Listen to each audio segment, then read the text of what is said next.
Akira टेंडो नाम का एक युवा जापानी लड़का है। उसने हाल ही में कॉलेज पूरा किया है और अब नौकरी की दुनिया में कदम रख रहा है। बहुत खुश होकर वह टोक्यो की सड़कों पर उस कंपनी की ओर चलता है, क्योंकि यही वह कंपनी थी जहां काम करने का सपना उसने कॉलेज से पहले से देखा था। और पहले ही दिन उसे अपने नए साथियों से मिलने का अवसर मिलता है। वहां वह ओटोरी नाम की एक लड़की से मिलता है और उसी पल उसे उससे प्यार हो जाता है। काम के घंटों के बाद उसे अपनी टीम के साथ डिनर पर बुलाया जाता है, जहां वह बाकी कर्मचारियों के साथ दोस्ती बढ़ाने की कोशिश करता है। डिनर खत्म होने के बाद अकीरा सबको बाय कहता है और कहता है कि वह अगले दिन काम करने के लिए उत्सुक है, लेकिन तभी उसे मालूम चलता है कि उसे बाकी साथियों के साथ ऑफिस वापस लौटना पड़ेगा और रात भर ऑफिस में ही काम करना होगा। वहां हर किसी को बेहद सख्त समय सीमा में काम पूरा करना होता है और अपना काम समय पर जमा करना होता है, चाहे इसके लिए कई कई दिन घर न जाना पड़े। कुछ महीनों की थका देने वाली रूटीन के बाद अकीरा पूरी तरह से थक जाता है। वह न ठीक से सो पाता है, न नहा पाता है और ऊपर से उसे अपने बॉस कसूगी के आदेश भी मानने पड़ते हैं, जो बहुत गुस्सैल और हुक्म चलाने वाला इंसान है। एक रात वह अपने दोस्त से कंपनी में रोज होने वाले बुरे बर्ताव की शिकायत करता है। उसका दोस्त उसे सलाह देता है कि वह दूसरी नौकरी ढूंढ ले, पर हकीकत यह है कि उसके पास नौकरी खोजने तक का टाइम नहीं है। अपना सबसे अच्छा दोस्त होने के अलावा केंशो कॉलेज में उसका टीममेट था और दोनों फुटबॉल टीम के सबसे अच्छे खिलाड़ी थे। लेकिन अकीरा के विपरीत केंशो अपनी नौकरी में बहुत खुश था और वह अब बहुत सफल और अमीर इंसान बन चुका है। जब अकीरा को यह पता चलता है कि केंशो बहुत पैसे वाला बन गया है और औरतों के बीच भी उसका नाम चलता है, तो अकीरा को जलन होती है और वह मजाक में उसे चिढ़ाने लगता है। इसी दौरान दोनों में बहस हो जाती है और लड़ते हुए चले जाते हैं। कुछ दिन बाद अकीरा मेट्रो स्टेशन पर ट्रेन का इंतजार कर रहा होता है। तभी उसके पीछे से एक अजीब सा बीमार दिखने वाला आदमी गुजरता है, मगर अकीरा इतना थका होता है कि उसे उस पर ध्यान ही नहीं जाता। अगले दिन सुबह अलार्म बजता है और वह जाग जाता है और हमेशा की तरह ऑफिस जाना पड़ता है। पर इस बार जब वह अपने अपार्टमेंट से नीचे उतरता है तो वह देखता है कि उसका एक पड़ोसी अपनी ही पत्नी को खा रहा है और उसे समझ आता है कि वह ज़ॉम्बी बन चुका है। अचानक वह ज़ॉम्बी अकीरा की ओर झपटता है और उसे पकड़ने की कोशिश करता है। अकीरा घबराकर वहां से जान बचाकर भाग जाता है। जब वह बाहर निकलता है तो उसे चारों तरफ कई ज़ॉम्बी दिखने लगते हैं, जो सब उसे पकड़कर खाने की कोशिश कर रहे होते हैं। वह बड़ी मुश्किल से दौड़ता हुआ एक बिल्डिंग की छत तक पहुंच जाता है और अपनी जान बचाने के लिए रेलिंग के पार छलांग लगा देता है। ज़ॉम्बी उसकी तरफ बढ़ते हैं, पर वह इतनी ऊंचाई पर होता है कि कोई उसे पकड़ नहीं पाता। ऊपर आसमान में देखता है कि एक हवाई जहाज जलता हुआ नीचे गिर रहा है और तभी उसे समझ आता है कि दुनिया अब पूरी तरह तबाह होने वाली है। ये ज़ॉम्बी प्रलय की शुरुआत है। लेकिन इतनी बुरी स्थिति में भी उसे एक बात बहुत अच्छी लगती है और वह यह सोचकर खुश हो जाता है कि अब उसे उस भयानक नौकरी पर नहीं जाना पड़ेगा। जब उसे यह बात समझ आती है तो वह खुशी से उछलने लगता है और सोचता है कि अब वह वो सब कुछ करेगा जो नौकरी के कारण कभी नहीं कर पाया, क्योंकि अब तो उसे हमेशा के लिए छुट्टी मिल गई है। तभी उसे अपनी पसंदीदा लड़की ओटोरी की याद आती है और वह तुरंत उसे एक मैसेज भेजता है कि वह कैसी है। ओटोरी उसे जवाब देती है और कहती है, यहां आ जाओ। जब अकीरा बिल्डिंग के पाइप से नीचे उतर रहा होता है तो उसे रास्ते में एक पति पत्नी मिलते हैं। वह उनसे वादा करता है कि वापसी में उनके लिए जरूरी चीजें लेकर आएगा। इसके बाद वह हेडफोन पहनकर अपनी साइकिल पर बैठ जाता है और ओटोरी के घर की तरफ निकल पड़ता है। रास्ते में सैकड़ों ज़ॉम्बी उसकी साइकिल के पीछे भागने लगते हैं और वह पूरी ताकत से पैडल मारकर उनसे बचने की कोशिश करता है। जब वह आखिरकार ओटोरी के अपार्टमेंट पहुंचता है तो देखता है कि दरवाजा खुला हुआ है और वह अंदर जाकर यह जानना चाहता है कि ओटोरी जिंदा है या नहीं। जब वह उसे ढूंढ लेता है तो वह कहती है कि वह अकेली नहीं है और अकीरा को पता चलता है कि उसकी कंपनी का प्रेसिडेंट भी उसके साथ है। लेकिन वह प्रेसिडेंट अब इंसान नहीं रहा, वह भी ज़ॉम्बी बन चुका है और उन पर हमला करने की कोशिश करता है। तब अकीरा ओटोरी को बचाने के लिए ज़ॉम्बी बने प्रेसिडेंट से भिड़ जाता है और किसी तरह उसे नीचे गिरा देता है। फिर ओटोरी गुस्से में उस ज़ॉम्बी के सिर पर कई बार मारती है और गुस्से में दिखती है कि उसने अपनी पत्नी को छोड़कर उसके साथ रहने के बारे में झूठ बोला। अब अकीरा को समझ आता है कि ओटोरी दरअसल उसके बॉस की गर्लफ्रेंड थी। ये सुनकर अकीरा बहुत टूट जाता है, क्योंकि वह सच्चे दिल से उससे प्यार करता था। तभी अकीरा देखता है कि ओटोरी के हाथ पर एक काटने का निशान है जो सड़ने लगता है और कुछ ही मिनटों में वह संक्रमण पूरे शरीर में फैल जाता है। अब वह सुंदर और प्यारी लड़की भयानक ज़ॉम्बी बन चुकी होती है। वह तुरंत अकीरा पर हमला करती है, लेकिन अकीरा किसी तरह अपनी जान बचाकर भाग जाता है। भागते हुए उसे याद आता है कि उसने उस लड़की से प्यार जताया था जिससे वह उसी शाम मिला था। फिर वह वापस घर लौटने का सोचता है ताकि पहले मिले हुए कपल को वादा किया सामान दे सके। लेकिन जब वह वहां पहुंचता है तो देखता है कि उनका घर लूटा जा चुका है और ऐसा कोई निशान नहीं है जिससे लगे कि वे जिंदा बचे हों। यह सब देखकर अकीरा सोचता है कि शायद अब वह भी ज़ॉम्बी बनने से नहीं बच पाएगा। इसलिए वह सोचता है कि अब वह अपनी मौत से पहले जिंदगी में करने वाली 100 चीजों की लिस्ट बनाएगा और हर वो सपना पूरा करेगा जो अब तक अधूरा रह गया था। यानी ज़ॉम्बी बनने से पहले उसकी लिस्ट में सबसे पहला काम है किसी लड़की से अपने प्यार का इजहार करना। पर क्योंकि उसने कुछ घंटे पहले ही ओटोरी को अपने प्यार का इजहार कर दिया था, इसलिए वह उस इच्छा को पूरा हुआ मानता है। अब अकीरा अपनी लिस्ट में और भी नई चीजें लिखता है और सोचता है कि अगली सुबह उठकर इन्हें पूरा करेगा। सुबह वह उठकर अपने कमरे की सफाई करने लगता है क्योंकि वहां पिछले 1 साल से बहुत सारा कबाड़ भरा पड़ा था। बाद में वह सुपरमार्केट जाता है और पैसे की परवाह किए बिना पूरी ट्रॉली सामान से भर देता है। आखिर अब दुनिया खत्म हो चुकी है, उसे किसी चीज के पैसे तो देने नहीं पड़ेंगे। लेकिन जब वह स्टोर के अंदर जाता है तो वहां मौजूद स्टाफ को देखकर डर जाता है क्योंकि स्टाफ अब ज़ॉम्बी बन चुके हैं और वह उनसे बचकर भागता है। फिर अकीरा एक ब्यूटी सैलून में जाता है और अपने बालों का रंग बदलवाता है, लेकिन बाद में उसे यह नया रंग पसंद नहीं आता। इसलिए वह तय करता है कि अगली इच्छा पूरी करने से पहले अपने बालों को पुराने रंग में वापस रंगवा लेगा। अगले दिन अकीरा टोक्यो की एक बहुत ऊंची इमारत की दीवार पर अपनी खुद की तस्वीर सेल्फ पोर्ट्रेट पेंट करने में पूरा दिन लगा देता है। शाम को जब वह घर लौटता है तो फिर से ज़ॉम्बी उसके पीछे दौड़ रहे होते हैं। तभी उसे रास्ते में एक शानदार मोटरसाइकिल दिखाई देती है और वह सोचता है कि अब साइकिल की बजाय बाइक से सफर करेगा। अब ज़ॉम्बी सर्वनाश को शुरू हुए 5 दिन बीत चुके हैं और अकीरा अपने बचे हुए पड़ोसियों के साथ छत पर बारबेक्यू पार्टी करने का सोचता है जो बिल्डिंग के दूसरी तरफ फंसे हुए हैं। हालांकि जैसे ही अकीरा खाने बैठता है उसे पता चलता है कि उसके सारे मसाले हैं पर नमक नहीं बचा। इसलिए वह सुपरमार्केट जाकर नमक लाने निकल पड़ता है। सुपरमार्केट में पहुंचकर वह देखता है कि अंदर कोई और भी है और वह धीरे से देखने जाता है कि कहीं कोई ज़ॉम्बी तो नहीं है। तभी वहां एक लड़की उसे देखती है और समझती है कि वह ज़ॉम्बी है, इसलिए उस पर हमला कर देती है। लेकिन फिर जब उसे समझ आता है कि अकीरा इंसान है तो वह लड़की शिजुका अपना हथियार नीचे रख देती है।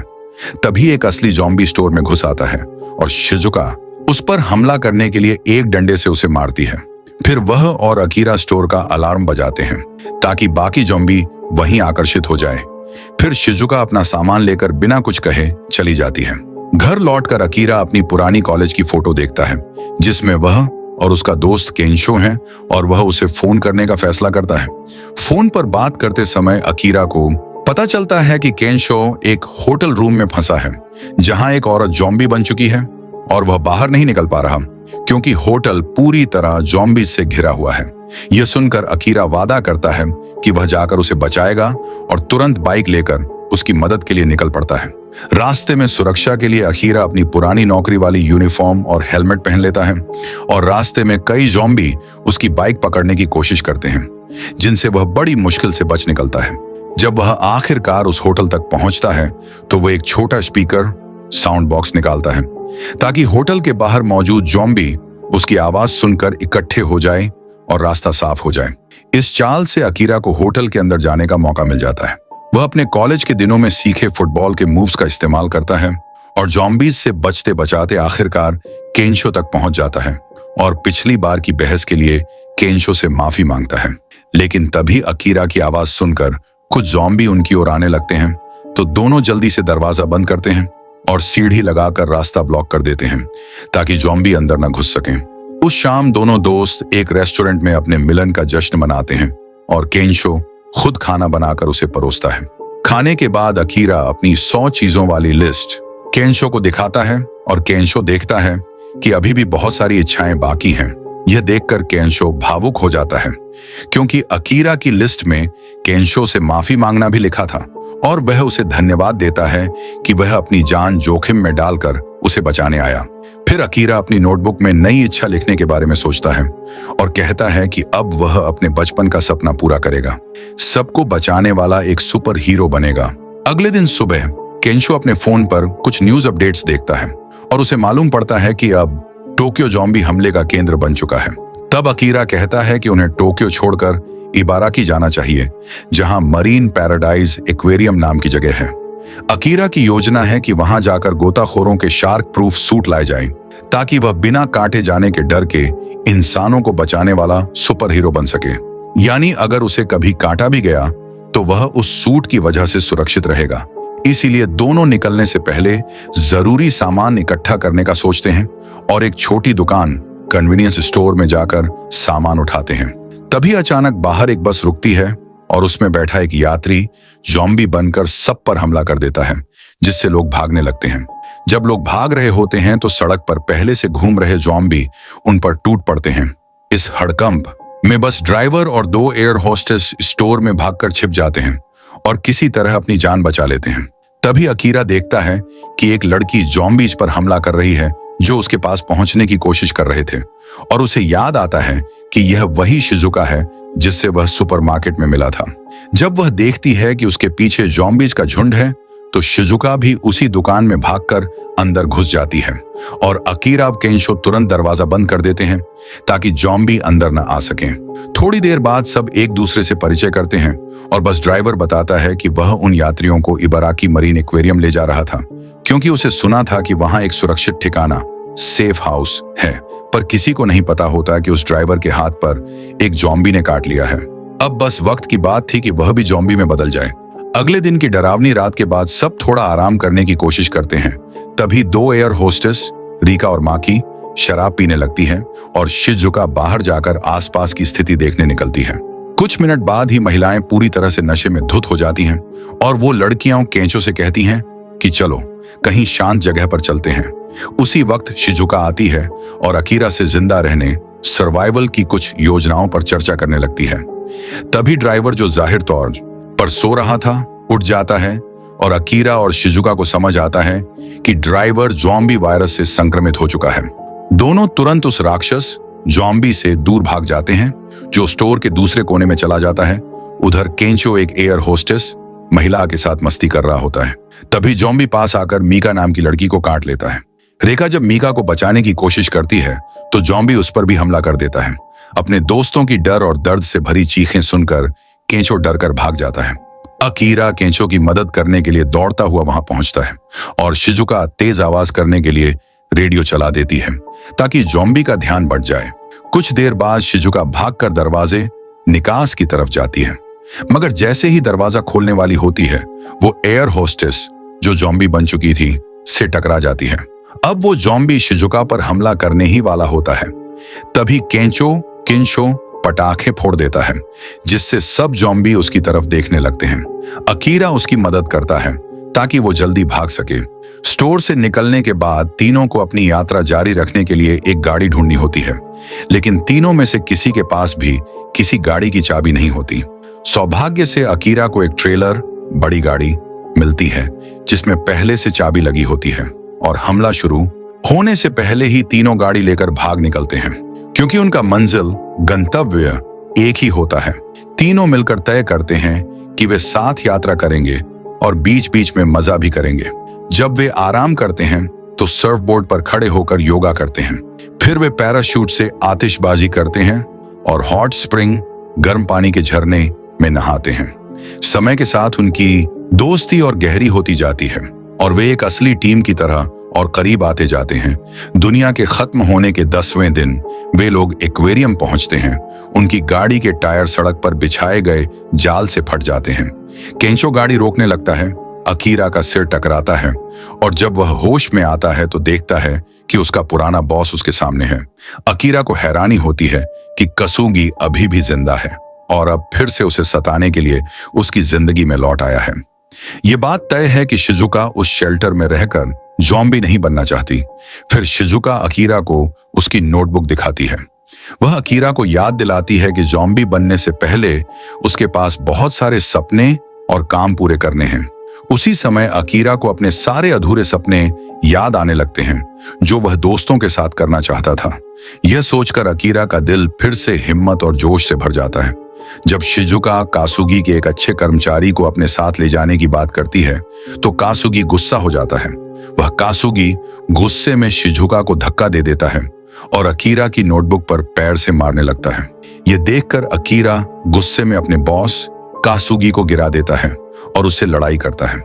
जब अकीरा को अपनी नोटबुक लिस्ट वापस मिल जाती है तो वह तुरंत नौकरी छोड़ने का फैसला कर लेता है। तभी ज़ॉम्बी उस शेल्टर के अंदर घुस आते हैं और वेयरहाउस पर हमला कर देते हैं। कासुगी डर कर अपने कर्मचारियों को ज़ॉम्बीज के बीच धकेल देता है और खुद भागने की कोशिश करता है। इसके विपरीत अकीरा अपने दोस्तों की मदद करता है ताकि वे जिंदा बच सकें। जब उसके सभी साथी सुरक्षित हो जाते हैं तब अकीरा भी जाकर एक सुरक्षित जगह पर छिपता है। थोड़ी देर बाद सभी दोस्त पानी के टैंक के पास पहुंचते हैं और केंचो गुस्से में कासुगी पर हमला कर देता है। केंचो को गुस्सा है कि कासुगी ने अपनी टीम को छोड़ दिया, जबकि एक असली लीडर ऐसा नहीं करता। अचानक एक विशाल सफेद शार्क पानी से बाहर आती है और उस आदमी को खा जाती है जो अब तक कासुगी के साथ था। सब लोग डर और निराशा में पड़ जाते हैं क्योंकि वो देखते हैं कि शार्क भी अब ज़ॉम्बी बन चुकी है। माहौल शांत करने के लिए शिजुका कहती है, डरने की जरूरत नहीं क्योंकि मछलियां पानी से बाहर नहीं आ सकती।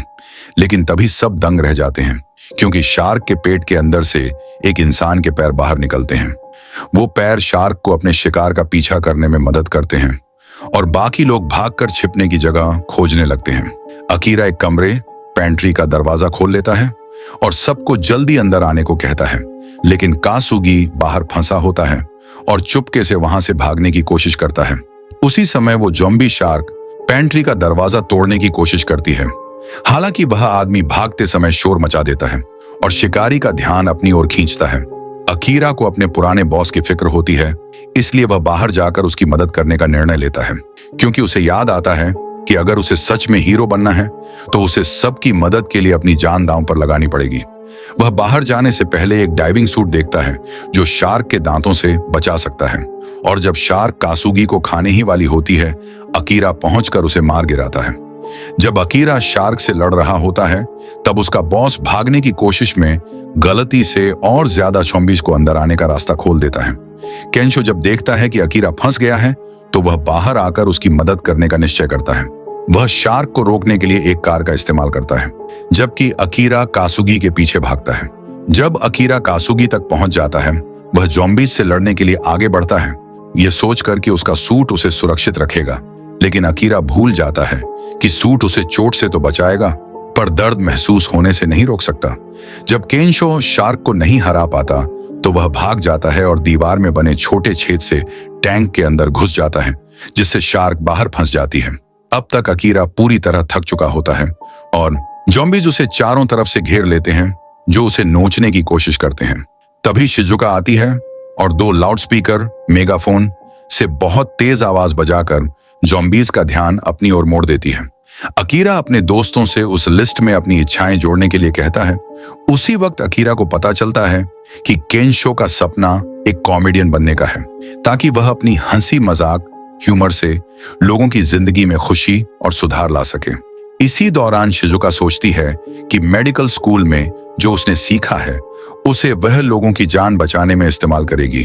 अब जब अकीरा एक दिन के लिए असली सुपर हीरो बन गया है तो वह फैसला करता है कि आगे से यही उसका नया काम पेशा होगा। जब वह गाड़ी चला रहा होता है तो वह अपनी लिस्ट में बाकी बची हुई ख्वाहिशों के बारे में सोचने लगता है जिन्हें वह पूरा करना चाहता है। तो अब आप बताइए कि आपको यह फिल्म कैसी लगी, नीचे कमेंट में जरूर लिखें। अगर आपको यह वीडियो पसंद आया हो तो उसे लाइक करें और ऐसी और मूवी देखने के लिए चैनल को सब्सक्राइब करें।